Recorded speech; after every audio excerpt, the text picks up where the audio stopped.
saka ayan.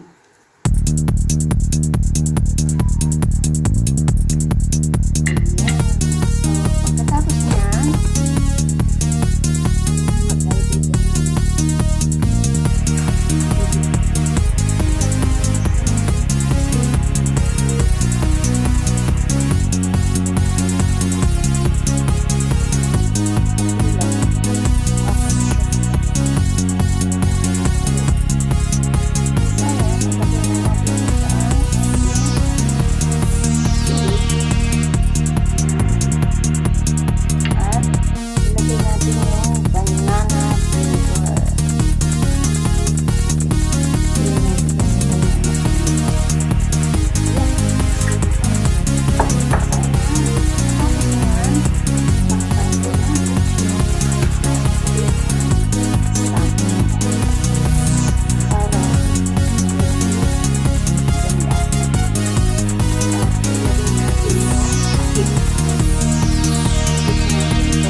lang sa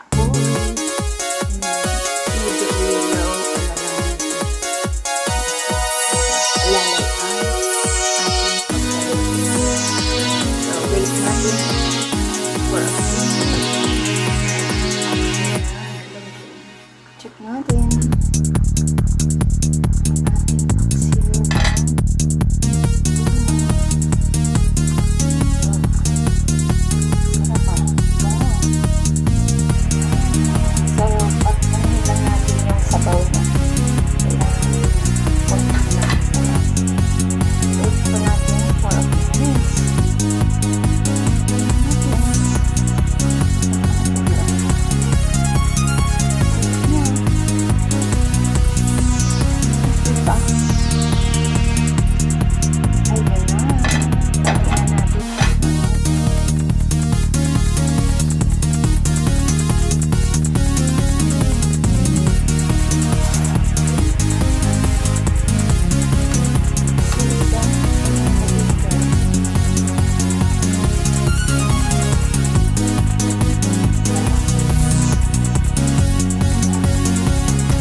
sa matid ng aking premiere for tonight.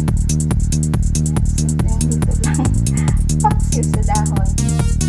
At ginamit natin yung vinegar ay from banana vinegar. At saka ginawa natin sa balut banana leaves. Lagyan na natin siya sa ating serving plate.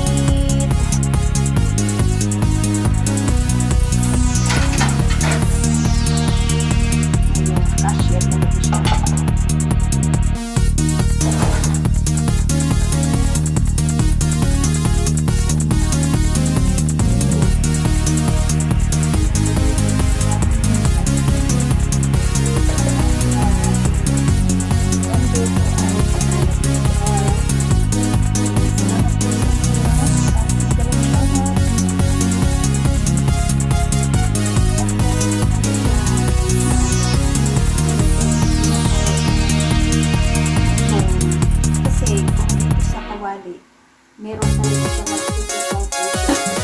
So, maganda dyan, niluto sa damang sabi ay ito.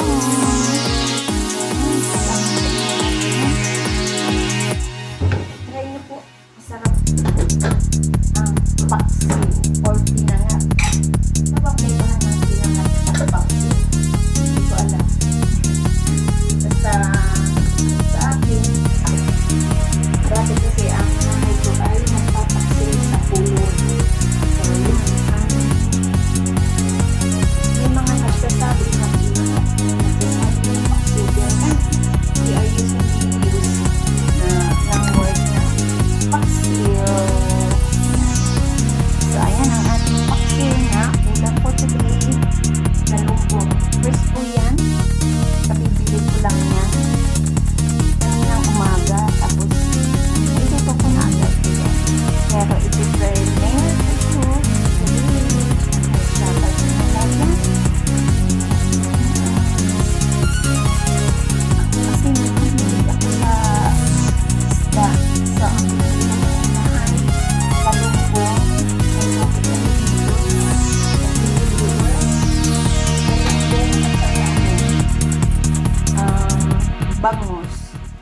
ng bangos, hiniwa ko na at nilagay ko na sa ref.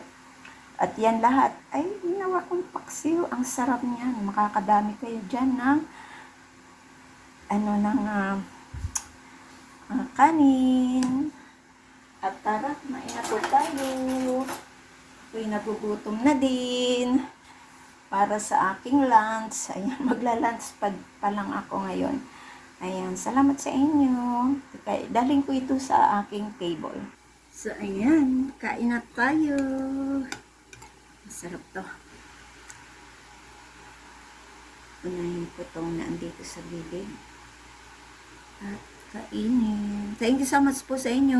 At salamat sa pag-attend ng aking premiere for tonight. This is Lori's Kitchen. Mga simpleng luto lang dito sa aking kusina na aking kinakain. Ayan, sarap. Diba? Thank you so much and bye-bye! Love you all! Bye! Kain tayo. Simpleng ulam lang. Sapat na. Bye!